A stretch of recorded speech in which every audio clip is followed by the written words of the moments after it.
Spider-Man, Spider-Man, tired of hearing about Spider-Man. Well, too bad, 'cause here I am, talking more about Spider-Man. Look out! Here comes yet another video essay about Spider-Man. This is the last time I jokingly tweet about making a video, because it turns out that my best ideas come from talking out of my ass. So I guess I'll just have to put my money where my mouth is.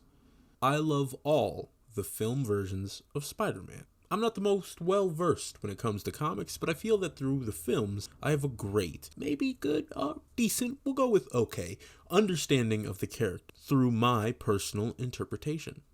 I'm not going to sit here and talk shit. I don't care if you love Raimi, TASM, MCU, that new Marvel Spider-Man show, I don't care. Because at the end of the day, we love Spider-Man. And I can respect the opinions of others.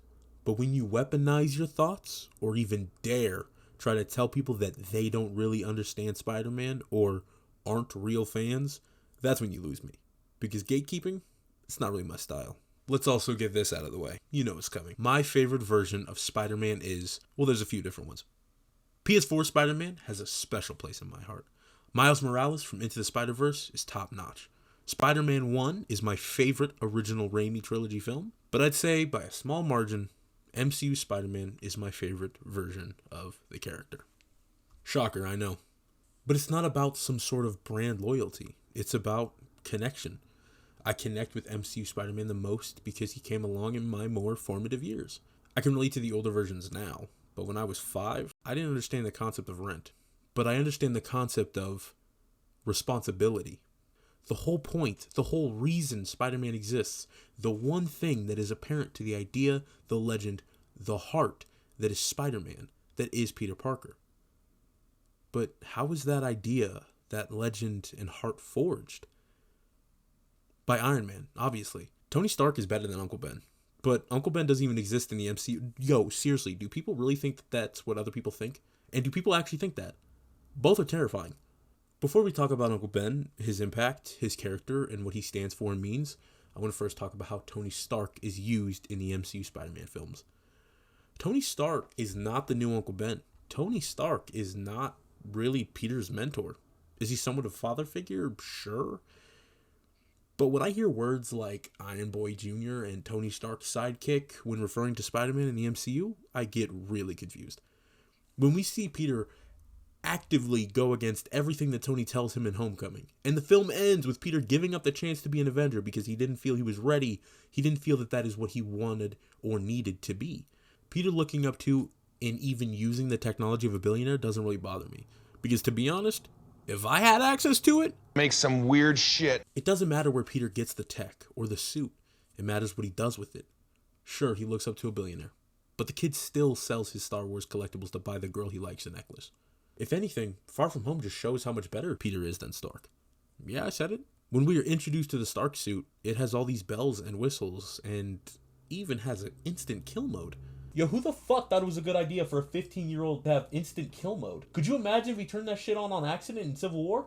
That would have been a fucking disaster. In Far From Home, we see Peter know exactly what he is up against, and he uses his knowledge and pure brain power to create a Spider-Man suit that could take on the villain perfectly. Like I said, it's not where he gets it, it's how he uses it. Peter's connection to Tony in the MCU is used as a way to make Peter face his true enemy, himself.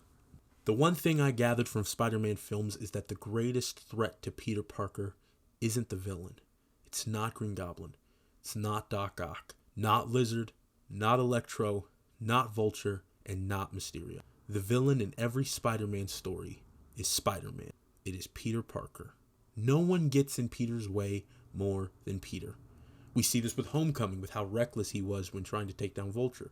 We see this even more in Far From Home, when Peter tries to dodge the responsibility of Spider-Man and Edith. Peter gets in his own head so much that he hands a WMD directly to a guy he met 2 days ago.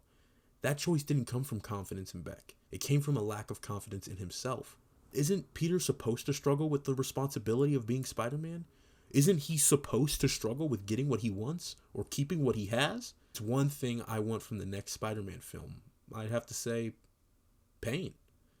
Pain is one of the biggest parts of Peter and Spider-Man. Without pain, Peter doesn't learn. He doesn't grow. And we have seen Peter endure pain, endure growth. Because without pain, Spider-Man doesn't exist. This is why Uncle Ben is so important. Uncle Ben created Spider-Man in every version of Peter Parker. But we don't need to see Uncle Ben to know that. We don't need to hear his voice. We don't need to hear his name. We don't need to hear his impact. We need to see it. We need to see and feel Ben's essence within Peter, within Spider-Man. And I do. There is no Spider-Man without Uncle Ben.